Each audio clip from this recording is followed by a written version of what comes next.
நாஞ்சில் சம்பத்தும் துரை வைக்கவும் இப்போ ஒண்ணுக்குள்ள ஒன்னாயிருவாங்க. ஆமா, ஒரே கட்சி தான். இனிமே துப்புனதெல்லாம் தொடச்சிக்கிட்டு கிளம்ப வேண்டியதான், வேற என்ன பண்றது. ஓகே, ஷோக்குள்ள போயிடலாம். Welcome to the imperfect show. குளு குளுன்னு காத்து வீசுது. உங்கள் சத்யாவில் குளு குளு ஏசி ஆஃபர். சத்யா. வட மாநிலங்கள்ல தான் சட்டமன்ற தேர்தல் ஆட்சி அமைச்ச உடனேயே இங்கிருந்து சில பேர் அந்த கட்சிக்கு போவாங்க, அங்க இருக்கிற சில பேர் இந்த பக்கம் வருவாங்க. ஆமா, பட் தமிழ்நாட்டில் நம்ம இங்கிருந்து பாரு எப்படி ஜனநாயக படுகொலை நடக்குதுன்னு நம்ம பார்த்துக்கிட்டு இருப்போம். பட் இங்க நீங்க ஒன்றும் கவலைப்படாதீங்க, நாங்களே உங்களுக்கு இதெல்லாம் பண்ணித்தரோம்னு சொல்லிட்டு இங்க இருக்கிற சில கட்சிகள் நமக்கு அங்கிட்டு இங்கிட்டு மாறி மாறி ஓடி ஓடி ஜனநாயகத்தையே கேலிக்குள்ளாக்கிக்கிட்டு இருக்காங்க. அதையும் நம்ம தினம் நம்ம பார்த்துக்கிட்டு தான் இருக்கோம்.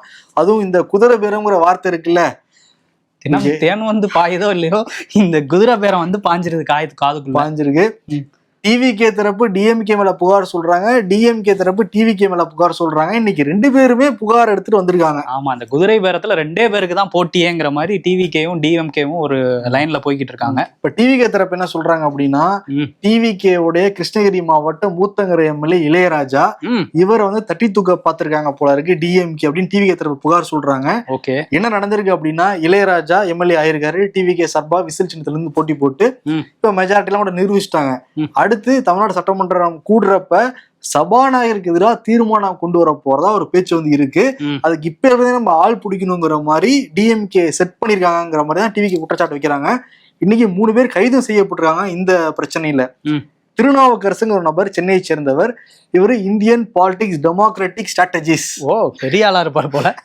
Democratic strategies. அவர் நான் இந்த மாதிரி ஸ்ட்ராட்டஜி பண்ணி தரேன்னு சொல்லிட்டு 35 கோடி ரூபாய் ஆஃபர் பண்ணிருக்கா சொல்றாங்க. இளையராஜா கால் பண்ணிருக்காரு. இளையராஜா கால் பண்ணி இந்த மாதிரி சபாநாயகருக்கு எதிராக தீர்மானம் கொண்டு வர போறாங்க, நாங்க ஒரு டியூன் போட்டிருக்கோம், நீங்க டான்ஸ் ஆடினா போதும்னு இளையராஜா கிட்ட சொல்லியிருக்காரு. நீங்க எதிர்த்து வாக்களிக்கணும்னு இருக்காரு. இளையராஜா பெருசா பிடி கொடுக்கல. இப்ப திருப்பி கால் பண்ணி என்ன சொல்லியிருக்காரு அப்படின்னா, உங்களுக்கு 35 கோடி வரைக்கும் நாங்க பணம் தரோம், நீங்க ஒத்துக்கணுதுக்குங்கிற மாதிரி பிச்சிருக்காங்க. அப்பயும் ஒத்துக்கவே கிடையாது. அப்புறம் என்ன பண்ணிட்டாங்கன்னா, பல்ட்டி அடிச்சு சரி ஓகே நீங்க ஒத்துக்கலன்னா போது, யாரும் வெளியெல்லாம் சொல்லாதீங்க, சொல்லக்கூடாதுன்னு கூடாது, அப்படி சொன்னீங்கன்னா உங்களுக்கும் குடும்பத்துக்கும் பெரிய பிரச்சனை பார்த்துங்கிற மாதிரி மிரட்டிருக்காரு திருநாவுக்கரசு. இவர் என்ன பண்ணிருக்காருன்னு, இளையராஜா டிவிகே உடைய மேலிட பொறுப்பாளர்களுக்கு எல்லாம் தகவல் சொல்லவும், நீங்க காவல்துறையில புகார் கொடுப்பான்னு சொல்லவும், திருவல்லிக்கேணி காவல் நிலையத்திட்ட போய் புகார் கொடுத்திருக்காரு இளையராஜா. அதன் அடிப்படையில் விசாரிக்கிறப்ப சென்னையை சேர்ந்த திருநாவுக்கரசை கைது பண்றாங்க. திருநாவுக்கரசுடைய நண்பர் நரேசங்கரை கைது பண்றாங்க. தியாகராஜங்கிற நபர் மடிப்பாக்கத்துல கைது பண்றாங்க. இந்த நரேசங்கிற நபர் திருச்சியில் கைது பண்றாங்கல்ல, இந்த நரேச கைது பண்ணி விசாரிச்சப்ப நரேஷ் என்ன சொல்லியிருக்காராம், நரேஷுக்கும் அசோக் குமாருக்கும் தொடர்பான். இந்த அசோக் குமார் யாருன்னா செந்தில் பாலாஜியுடைய தம்பி. அவர் தலைமறைவாள இருப்பாரு. அவர் எப்படி கண்டுபிடிச்சாங்க? அவர்லாம் எலெக்ஷன் அப்பயே கரூர் முழுக்க எலெக்ஷன் தான் பிரச்சாரம் பண்ணாரு. கரூருக்கும் திருச்சிக்கும் பக்கம் கூட. ஆமா, அதனால சென்னையில அவரை சந்திச்சதா சொல்றாங்க. நரேஷ்ங்கிறவரை அசோக் குமார். ஆமா, இப்ப இதுக்கு பின்னாடி இளையராஜா தூக்குறதுக்கு பின்னாடி செந்தில் பாலாஜி தான் இருக்காரு. செந்தில் பாலாஜி அசோக் குமார்ட்ட சொல்லி, அசோக் குமார் நரேஷ்ட சொல்லி, நரேஷ் திருநாவுக்கரசு சொல்லி, திருநாவுக்கரசு இளையராஜா கிட்ட பேசியிருக்காரு. இளையராஜா போலீஸ்ட பேசியிருக்காரு கடைசியா. இதுதான் ப்ளூ பிரிண்ட் அப்படிங்கிற மாதிரி டிவிகே தரப்பு பெரிய குற்றச்சாட்டு வச்சிருக்காங்க. இவங்க ஒரு எம்எல்ஏ கிட்ட பேசல, பல எம்எல்ஏ கிட்ட பேசியிருக்காங்கிறதான் சொல்றாங்க. இன்னைக்கு நிர்மல்குமார் பேட்டி கொடுத்திருக்காரு. அவர் என்ன சொல்றாருன்னா, 10 கோடி 20 கோடின்னு 50 கோடி வரையும் நிறைய எம்எல்ஏக்களுக்கு பணத்தாசை காட்டி எங்க பக்கம் வாங்க, மாத்தி வாக்களிங்கன்னு சொல்லி இந்த மாதிரி தினசரி பேசிக்கிட்டு இருக்காங்க திமுக அப்படின்னு சொல்றாரு. ஸ்டாலினும் உதயநிதியும் சேர்ந்துதான் அதை பண்றாங்க. மகனுக்காக ஸ்டாலின் இதெல்லாம் பண்ணிட்டு இருக்காரு. 2 பேருக்கும் யாரு வேலை பார்த்து கொடுக்குறாங்கன்னா, செந்தில் பாலாஜி தான் இதுக்கு பின்னாடி இருந்து இதெல்லாம் செஞ்சு கொடுத்துக்கிட்டு இருக்காருங்கிற மாதிரி அவர் குற்றச்சாட்டு வைக்கிறாரு. செந்தில் பாலாஜி இன்ஸ்ட்ரக்ஷன் மேலையா பெரிய லிங்க் அவரு. ஆமா, செந்தில் பாலாஜி தான் இதெல்லாம் பண்ணி கொடுக்குறாருங்கிற மாதிரி அவர் குற்றச்சாட்டு வைக்கிறாரு. இப்ப அந்த 3 பேரை கைது பண்ணாங்க. நீதிமன்றமும் 15 நாள் நீதிமன்ற காவல் அப்படின்னு சொல்லிட்டதுனால அவங்க 3 பேரையும் இப்ப அரெஸ்ட் பண்ணிருக்காங்க. 35 கோடி ரூபாய் கொடுத்து எதிர்கட்சி ஆளுங்கட்சி எம்எல்ஏவை பேசியிருக்காங்க அப்படிங்கிறது ஒரு அதிர்ச்சிகரமான குற்றச்சாட்டு. இதுல உண்மையான விசாரணை நடக்குமா அப்படிங்கறதெல்லாம் போக போக தான் தெரியும். இந்த இடத்துல டிஎம்கே மேல ஏடிஎம்கே மேல டிவிகே குற்றச்சாட்டு, எங்க எம்எல்ஏ நிறைய பேர்கிட்ட பேசிக்கிட்டு இருக்காங்க, தூக்கலான்னு பாக்குறாங்கிறதா சொல்லிட்டு இருக்காங்க. ஆட்சியை கவிழ்க்க சதி பண்றாங்க செந்தில் பாலாஜியை வச்சுங்கிற மாதிரி குற்றச்சாட்டு இருக்கு. நீங்க சொன்னா நாங்களும் சொல்லுவோம்னு இப்ப அதுக்கு முன்னாடியே சொல்லியிருக்கிறாங்க. ஆமா, RS பாரதி டிஎம்கேட அமைப்பு செயலாளர் தமிழ்நாடு ஆளுநர் அர்லேக்கருக்கு கடிதம் அனுப்பியிருக்காரு. ஆட்டுக்கு தாடி எதுக்கு ஆளுநருங்கிற மாதிரி எல்லாம் பேசிட்டு இருப்பாங்க. ஆளுநர் கிட்ட புகாரா? ஆளுங்கட்சி வந்தா தேவை கிடையாது ஆளுநர், எதிர்கட்சி ஆளுநர்கிட்ட ஃபைல் எடுத்துட்டு போறது, கடிதம் எடுத்துட்டு போறதுன்னு இருப்பாங்க டிஎம்கே. சரி, அந்த புகார் கடிதத்துல என்ன சொல்றாரு அப்படின்னா, அமைப்பு செயலாளர் RS பாரதி, குதிரை பேர் நடந்தது உண்மைதான், அது யார் வெளிக்கொண்டு வந்திருக்கா அப்படின்னா வைகோ வெளிக்கொண்டு வந்திருக்காரு.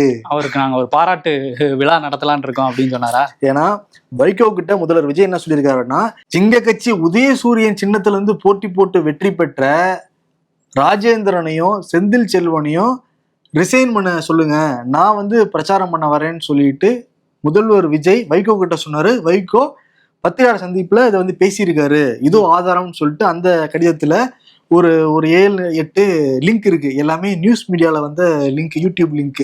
ஓகே, எடப்பாடி ரூட் எடுக்கிறாங்கன்னு நினைக்கிறேன். இது செய்திகள்ல வந்தது அப்படிம்பாரு. ஆமா, இது பாருங்க, வைகோவே சொல்லியிருக்காரு குதிரை பேர் நடந்தது உண்மைதான் அப்படின்னு. இது வந்து ஜனநாயகத்துக்கு எதிரானது. வைகோ மாத்தி மாத்தி பேசுவாருன்னு சொன்னாங்க நேத்து. அதனால ஊழல் தடுப்பு பிரிவை வச்சு நடவடிக்கை எடுக்கணும் அப்படின்னு ஆளுநர்கிட்ட புகார் போயிருக்கு. இதுல என்னன்னா பாயிண்ட் பை பாயிண்டா எழுதிருக்காங்க. கடிதம் இங்கிலீஷ்ல போயிட்டு இருக்கு பக்கம் பக்கமா. எவ்வளவு ரேட்டுங்கிறது போடல. இவங்க 35 கோடின்னு ஒரு லேபிள் ஒட்டியிருக்காங்க, இவங்க ஒட்டல. பட் குதிரை பேரத்துல தாவேக்கா ஈடுபடுது அப்படின்னு ஆளுநர்கிட்ட குற்றச்சாட்டு வச்சிருக்காங்க. இதுக்கு நிர்மல்குமார் வந்து என்ன சொல்றாருன்னா, இந்த மாதிரி இன்னைக்கு காலையிலே இவங்க 3 பேரை கைது பண்ணிட்டோம், அந்த மாதிரி எங்க எம்எல்ஏவோ விலைக்கு வாங்க பார்த்தவங்கள. அந்த நியூஸ் தெரிஞ்சோன்னா டக்குன்னு ஆளுநருக்கு வந்து மெயிலில் இந்த மாதிரி புகார்லாம் கொடுத்துக்கிட்டு இருக்காங்க. இது வந்து ஒரு டைவர்ஷனுக்காக பண்றாங்கன்னு அவர் வந்து சொல்றாரு. அதே மாதிரி வைகோ கிட்ட நீங்களே போய் கேட்டு பாருங்க, முதலமைச்சர் 100% அப்படி சொல்லலை, அவர் கேட்டதுக்கு தான் அவர் பதில் சொல்லியிருக்காருங்கிற மாதிரி சொல்லிட்டு இருக்காரு. ஸோ இந்த பஞ்சாயத்து ஒரு பக்கம் போய்கிட்டு இருக்கு. அதிமுக சும்மா இருப்பாங்களா? பஞ்சாயத்துக்கே பேர் போனவங்க. அதிமுக ஏற்கனவே 6 பேர் அந்த சைடு வந்துட்டாங்க. இதுல என்னன்னா 2 பேர், 2 விஜயபாஸ்கர்கள், சி விஜயபாஸ்கர், எம்ஆர் விஜயபாஸ்கர் இன்னைக்கு வந்து அறிவிச்சிட்டாங்க, நாங்க போய் டிவிக்கு ஜாயின் பண்ண போறோம்னு. தூய சக்தியா மாற போறாங்களா? ஆமா, அப்போ வந்து தீய சக்தியா இருந்தாங்க. ஏன்னா வந்து ஏடிஎம்கேல இருக்கிறப்ப நிறைய வழக்குகள் எல்லாமே அவங்க மேல இருக்கு. இப்ப டிவிக்கில ஜாயின் பண்ணாங்கன்னு வச்சுக்கோங்க, வழக்குகள்லாம் வந்து மறைஞ்சு தூய சக்தியா மாறிடுவாங்க. பனையூர் வாஷிங் மிஷின் வழியா உள்ள போய் வெளியே வந்துருவாங்கன்னு நினைக்கிறேன்.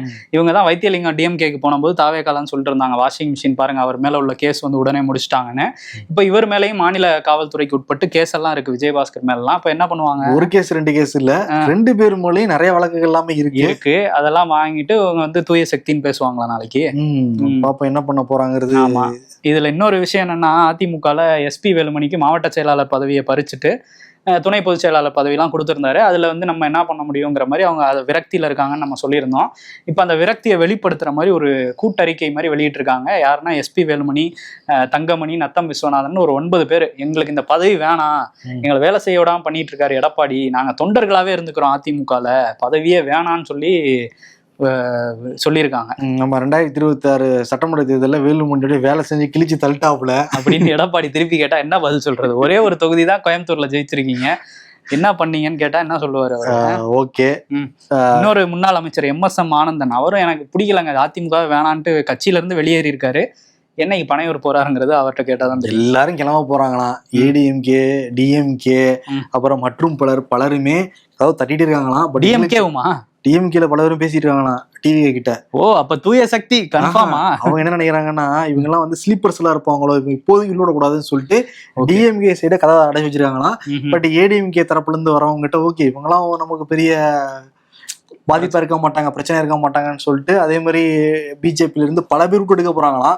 பட் இப்போதைக்கு நமக்கு எம்எல்ஏ மட்டும் தான் தேவை, நாடாளுமன்ற எலெக்ஷன் மொத்தத்தை பாத்துக்கலாம்னு சொல்லிட்டு இப்போதைக்கு பேசப்பட்டிருக்கான். ஓகே. அதே மாதிரி எடப்பாடி என்ன சொல்றாரு அப்படின்னா, துரோகிகள்லாம் வெளியேறிட்டாங்கன்னு தொண்டர்கள்லாம் சந்தோஷமா இருக்காங்க, ஒவ்வொரு ஆளா போறாங்கல்ல, அதுக்கு அவர் வந்து சொல்லியிருக்காரு. மொத்தமா போய் கடைசியில் அவர் மட்டும் தான் இருப்பாருன்னு நினைக்கிறேன். கடைசியா அவர் மட்டும் தான் இருக்க, நான் தான் உண்மையான ரத்தத்தின் ரத்தம், ஒரே தொண்டன் ஒரே கட்சி ஒரே தலைவன் அப்படிங்கிற மாதிரி போவாருன்னு 1 கோடி பேர் இந்த கட்சியில இப்ப நான் மட்டும் தான் இருக்கேன், நான் தான் உண்மையான தொண்டன், நான் தான் உண்மையான நபரும் பாரு சொல்லுவாரு. சரி, இன்னொரு பக்கம் வந்து 2023 அப்ப இருந்த பாஜக தலைவர் அண்ணாமலை டிஎம்கே ஃபைல் சொல்லிட்டு இருந்தாரு. அதுல பல திமுக பிரமுகர்கள் மேல குற்றச்சாட்டு வச்சாரு, ஊழல் பண்ணிருக்காங்கன்னாரு. அதுல டிஆர் பாலு மேல குற்றச்சாட்டு வச்சாரு.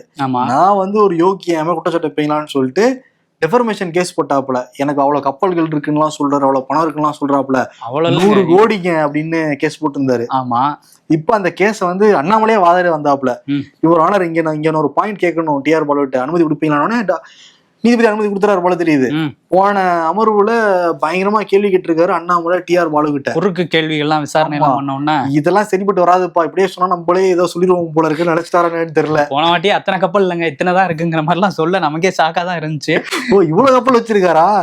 கப்பல் போக்குவரத்துறை அமைச்சரா இருந்தப்ப இவ்வளவு கப்பல்கள் வாங்கியிருக்காரோங்கிற சந்தேகம் மக்களுக்கு எழுந்திருக்கலாம். ஆமா, இந்த மாதிரி சந்தேகங்கள்லாம் வரதுனால இப்ப வாபஸ் வாங்கிட்டாரு அந்த இது சரிவிட்டு வராது. இப்ப அடுத்த டைம்ல நான் கேள்வியிலும் பதில் சொல்ல முடியாதுன்னு சொல்லிட்டு வாபஸ் வாங்கிட்டாரு அண்ணாமலை போட்ட கேஸ. இல்ல வாபஸ் வாங்கிட்டாருன்னா இதை நம்ம எப்படி புரிஞ்சுக்கிறது? அப்ப அண்ணாமலை சொன்ன குற்றச்சாட்டுலாம் உண்மைன்னு புரிஞ்சுக்கிறதா இல்ல வேணான்னு வாபஸ் வாங்கிட்டாரா என்னங்கிற தெரியல. இல்ல அண்ணாமலை கூட கூட்டணி எதுவும் வைக்க போறாங்களா? இப்ப மான நஷ்ட வழக்கு அப்படின்னாலே எனக்கு மானம் போயிடுச்சு மரியாதை போயிடுச்சுன்னு தான் போடுறது. அது போன மானம் போனதாவே இருக்கட்டும், வாபஸ் வாங்கிக்கிறேன் அப்படின்ட்டு வந்துட்டாரா? இன்னும் வாதிட்டு மானம் இன்னும் கப்பலே போயிடக்கூடாது நினைச்சிட்டாரு போல இருக்கு. கப்பல் போக்குவரத்து முன்னாள் கப்பல் போக்குவரத்து அமைச்சர் நினைச்சிட்டு விட்டுட்டாரு அதை. சரி, ஓகே. திமுகல வந்து இன்னொரு விஷயம், அந்த ஆட்சியில இருந்த போதே ஆணையம் குழுன்னு ஏதாவது அமைச்சிட்டு இருப்பாங்க. இப்போ வந்து நம்ம ஆட்சியில இல்ல இருந்தாலும் குழு அமைப்போன்ட்டு இப்ப வேற ஒரு குழு அமைச்சு விட்டுருக்காங்க. அதான் உடன்பிறப்பின் குரல் அப்படின்னு சொல்லிட்டு அறிவிச்சிருந்தாங்க. எங்க குரலே உங்க காதல விழுகலைய தலைவரேன்னு சில உடன்பிறப்புகள் உண்மையாவே கதறினாங்க. ஆமா, 19 குழு அமைச்சு தமிழ்நாடு முழுக்க ஆய்வு பண்ணி அறிக்கையெல்லாம் கொடுத்துருந்தாங்க. மொத்தம் 6 லட்சம் சஜஷன்ஸ் வந்திருக்கான் ஸ்டாலின் கிட்ட. இதுவே 6-7 மாசம் ஆகுமே படிச்சு முடிக்கவே. ஆமா, இப்ப என்ன பண்ணிருக்காருன்னா 9 பேர் கொண்ட குழு வந்து அமைச்சிருக்காரு. தங்கம் தென்னரசு, அப்துல்லா உள்ளிட்ட 9 பேரு. இவங்க வந்து கட்சி தலைமையில் இருந்து லாஸ்ட் வரைக்கும் ஆராய்ந்து எப்படிலாம் நிர்வாகிகளை நம்ம நியமிக்கலாம் சஜஷன்ஸ் வந்து கொடுக்க போறாங்களாம். அப்படி பார்த்தா முதல்ல கொடுக்குறதுங்கிறது பொதுச் செயலாளராக தான் இருக்கும்னு நினைக்கிறேன். அவரை தூக்குங்க எல்லாம் சரியாகுங்கிற மாதிரி கொடுப்பாங்க. சரி, ஓகே. அந்த மாதிரி ஒரு விஷயத்த அங்க பண்ணிட்டு இருக்காங்க. இன்னொரு பக்கம் திமுகவோட கூட்டணியில இருந்தாங்க அந்த தேர்தலுக்கு முன்னாடி விசிகா. இப்ப திருமாவளவன் வந்து என்ன சொல்றாரு அப்படின்னா, நான் அப்பவே கணிச்சிருந்தேன் ஒரு மாதிரி தொங்கு சட்டசபை வரும், அரசியல் களம் மாறும்லாம் கணிச்சிருந்தேன். நான் காட்டுமன்னார் கோயில்ல நிக்கணும்னு அதனால வந்து விரும்பினேன், நின்னேன். அதுக்கப்புறம் என்னை நான் வந்து விலகிட்டேன். நான் ஏன் விலகினேன்னு என்கிட்ட வந்து எல்லாரும் கேட்டாங்க. ஆனா வந்து திமுக தலைவர் ஸ்டாலின் கிட்டயோ அப்ப இருந்த மூத்த அமைச்சர்கள் கிட்டயோ ஏன் வந்து அந்த கேள்வியை கேட்கல அப்படிங்கிற மாதிரி சொல்லியிருக்காரு. அவங்க சொல்லிதான் நான் விலகினேங்கிற மாதிரி ஒரு மறைமுக பதிலா தான் வந்து இதை எடுத்துக்க முடியும். இப்படியே தொட்டுருக்கலாம். அவர் ஏன் மூக்க சுத்தி தலையை சுத்தி மூக்க தொடாருன்னு தெரியல. இல்ல, ஏன்னா வந்து அந்த தாவேக்கா வந்து இன்னைக்கு தானே கூட்டமே கோவளத்துல வந்து நடத்திருக்காங்க. இதுக்கப்புறம் தான் கூட்டணி அறிவிப்புலாம் வரும், அதுக்கப்புறம் பேசிக்கலாம் அப்படின்னு பாக்குறாரு போல. உள்ளாட்சியில மேயர் பதவிகள் இதெல்லாம் கூட கேட்கலாங்கிற ஐடியா விசிகாக்கு இருக்கதா சொல்றாங்க. கோவளத்துல இன்னைக்கு முடிஞ்சவன தான் தெரியும் யார் யார் என்னென்ன கூட்டணி ஃபிக்ஸ் ஆயிடுச்சா, யாரெல்லாம் முடிச்சுட போறாங்க. ஆமா, அதுல வந்து இன்னொரு பக்கம் இடதுசாரிகள் நாங்க வந்து கூட்டணியில இல்ல, வெளியே இருந்து தான் ஆதரவு கொடுத்தோம் தாவேக்காவுக்கு, அதனால நாங்க அந்த கூட்டத்துல வந்து கலந்துக்க போறது இல்ல, விருந்து வைக்கிறாங்க அதுல கலந்துக்கல, நாங்க முதல்வரை வந்து சந்திக்கிறோம்னு சொல்லியிருந்தாங்க. நேரா இன்னைக்கு காலையில சிபிஎம்ல இருந்து பே சண்முகம், அதே மாதிரி சிபிஐல இருந்து வீரபாண்டியன்லாம் போய் முதலமைச்சரை சந்திச்சு நிறைய கோரிக்கைகளும் வச்சுட்டு வந்திருக்காங்க. ஆமா, கடுகளோட எங்களோட நிலைப்பாடுல மாற்றம் கிடையாதுன்னு வந்து சொல்லியிருக்காங்க. பாப்போம். இன்னைக்கு அதிமுக இந்த மகளிர் அணி கூட்டம் நடந்திருக்கு.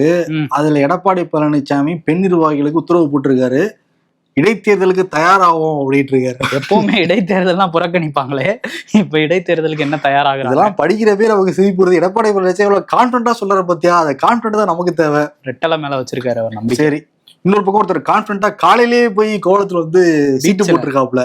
பீச்லயா? கோவளத்துல அந்த மண்டபத்துல கருப்பு துண்டை பெரிய லெவல்ல போட்டேன்னா 2 கம்யூனிஸ்ட் வேற வரல, அந்த 2 சீட்டு நமக்கு தான் சொல்லிட்டு எனக்கு என் பையனுக்கும் கொடுங்க அப்படின்னு சொல்லிட்டு துரை வைகோவுக்கு இடத்த போட்டிருக்காரு. பாய வச்சு அங்கேயே படுத்துட்டாரா? ஆமா, அப்புறம் ஈவினிங் தான் வேலையெல்லாம் முடிச்சுட்டு வந்திருக்காரு முதல்வர் விஜய். அங்க ஆமா, ஈவினிங் தான் நாங்க சொன்னோம், ஏங்க காலையில வந்தோங்கிற மாதிரி. நாங்க ஆர்வப்படுறவங்க, எங்களுக்கு வேலையா வெட்டியா, உங்களுக்கு ஆதரவு தரதான வேலை. ஏன்னா 2 எம்எல்ஏ டிஎம்கே பக்கம் போயிட்டாங்க, நாங்க என்ன பண்றது, ஒரே ஒரு எம்பி தான் வச்சிருக்கேன் துரை வைகோ, அவரும் உங்க ஆதரவு வந்துருச்சுல அப்புறம் என்ன அப்படிங்கிற மாதிரி அங்க போயிருக்காரு. ஆமா, டிவிகே நடத்துல அந்த தோழமை கட்சி கூட்டத்துல காங்கிரஸ் வந்திருக்காங்க, அதே மாதிரி ஐயுஎம்எல், மதிமுக தான் சொல்லிட்டோமே வந்துருவாங்கன்னு தெரியுமே, அது மக்களுக்கு சொல்ல வேணாம். இன்னொரு பக்கம் வந்து ஆமா அவங்க எல்லாம் வந்திருக்கிறாங்க, விசிகா அவங்க எல்லாம் கலந்துகிட்டு இருக்காங்க. இந்த கூட்டத்துல புதிய கூட்டணி அமையுங்கிற மாதிரி பேசியிருக்கதா சொல்றாங்க. அதுக்கு பேர் பின்னர் அறிவிக்கப்படும் அப்படிங்கிற மாதிரி சொல்லியிருக்காங்க. புதிய கூட்டணி அமைந்து விட்டதுனே வந்து நிர்மல்குமார் வந்து அந்த கூட்டம் முடிஞ்சோன்னு பேசியிருக்காரு. இதுக்கு எல்லா தலைவர்களோடையும் பேசி ஒரு கூட்டணி பேர் வைப்போம் அப்படின்லாம் சொல்லியிருக்காங்க. வைகோட கேட்டா சொல்ல போறாப்ல, கலிங்கத்து பரணியில இந்த மாதிரி இடத்துக்கு கூட்டணி அப்படின்னு ஏதாவது சொல்லிக்கிட்டு இருப்பாரு. ஆனா அவர் சொல்றதை யாரும் கேட்க மாட்டாங்கன்னு வச்சுக்கோங்களேன், அது விட்டுருவோம்.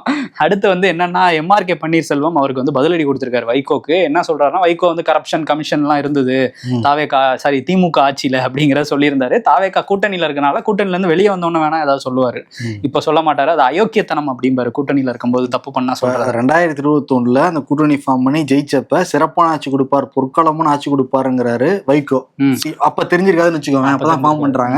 இப்ப 2024 அவருடைய மகனுக்கு சீட்டு வாங்கினாப்ல திருச்சியில, தீப்பொடி சின்னத்துல நின்னாருல, அப்ப தெரியலையா கட்டிங் கரப்ஷன்? அப்பவாவது ஒரு மனசாரம் தான் சொல்லியிருக்கணும். அந்த செலவு பண்ணது கட்டிங் இல்லையா, கட்டிங் காசு இல்லையா?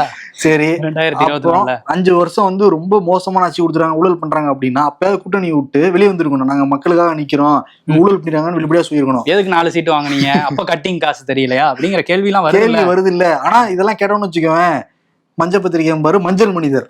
ஆமா, அவர் வந்து கருப்பு துண்டை போட்டுட்டு என்னமோ பண்ணிட்டு இருக்காரு.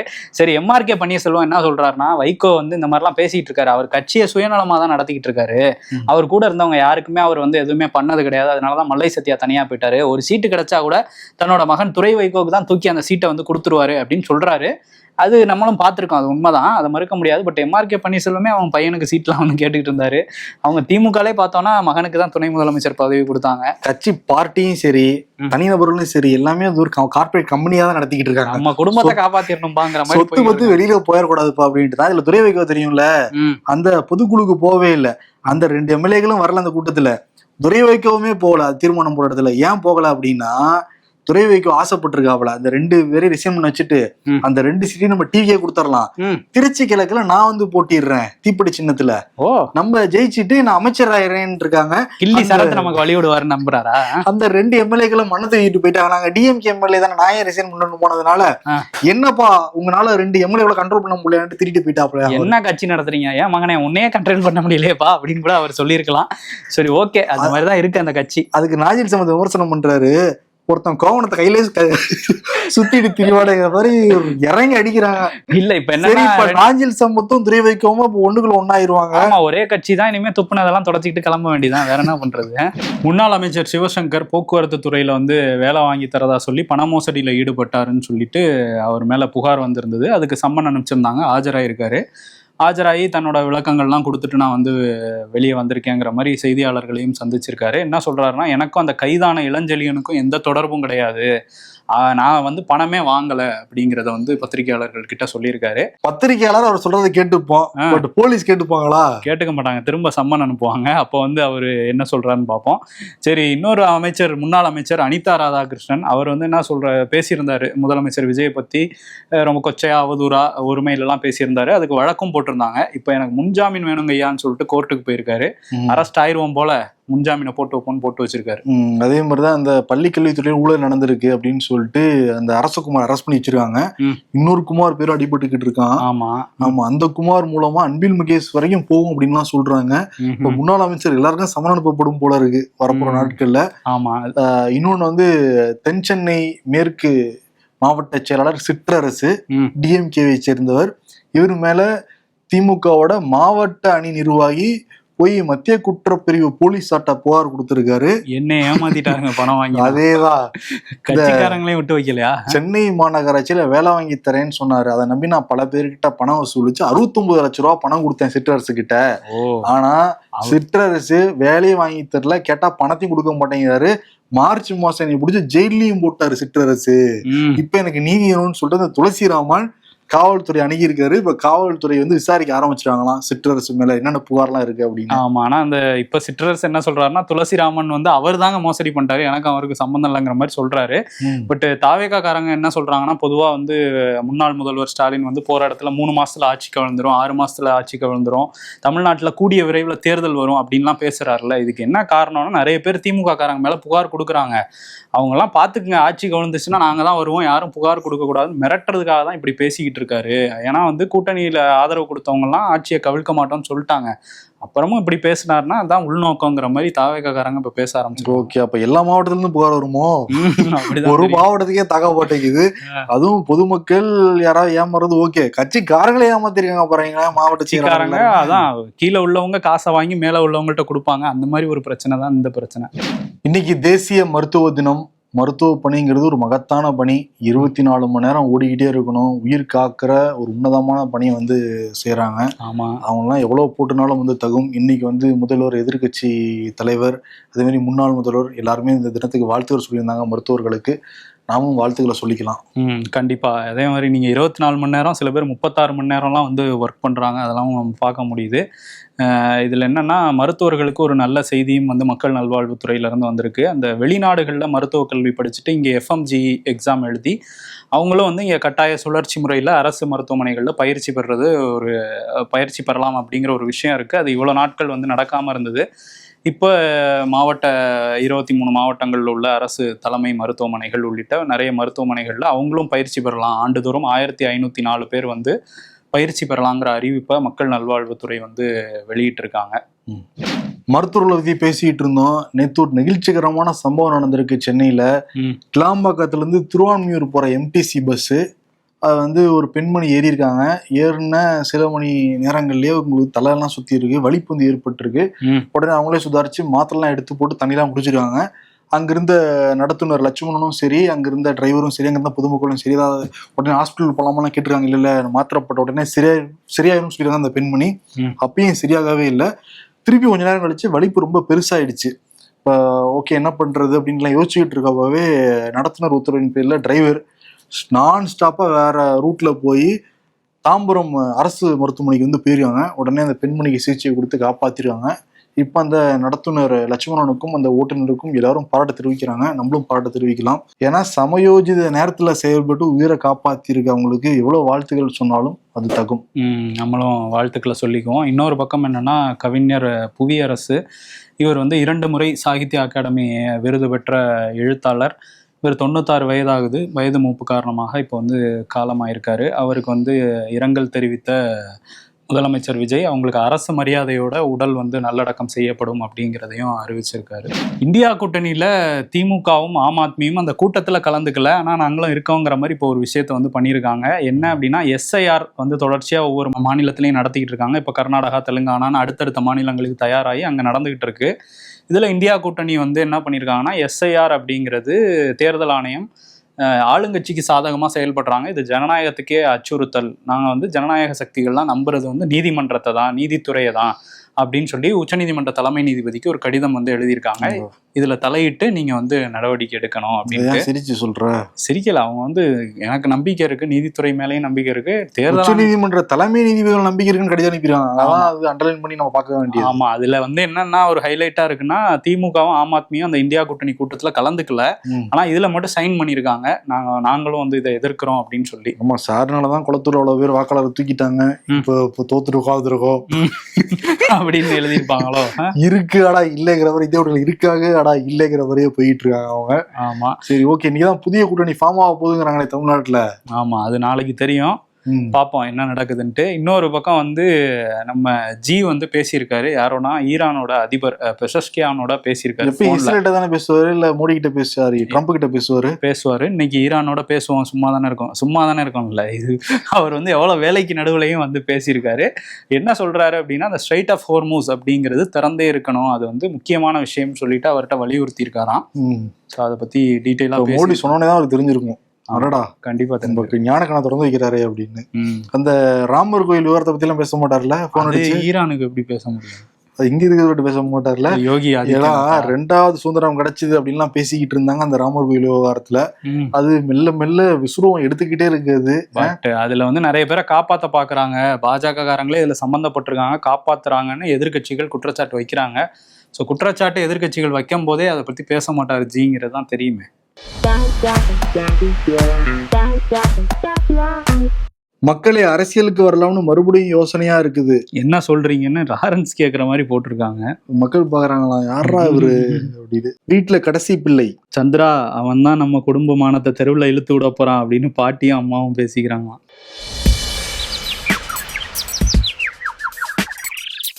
இதெல்லாம் வாக்கிங் போறேன்னு பொய் சொல்லிட்டு வந்து பப்ளிக்ல உட்காந்து போன் பாக்குறவங்க லிஸ்ட் சார். இனி வாட்ஸ்அப்பில் மெசேஜ் அனுப்புனா போன் நம்பர் தேவையில்லை.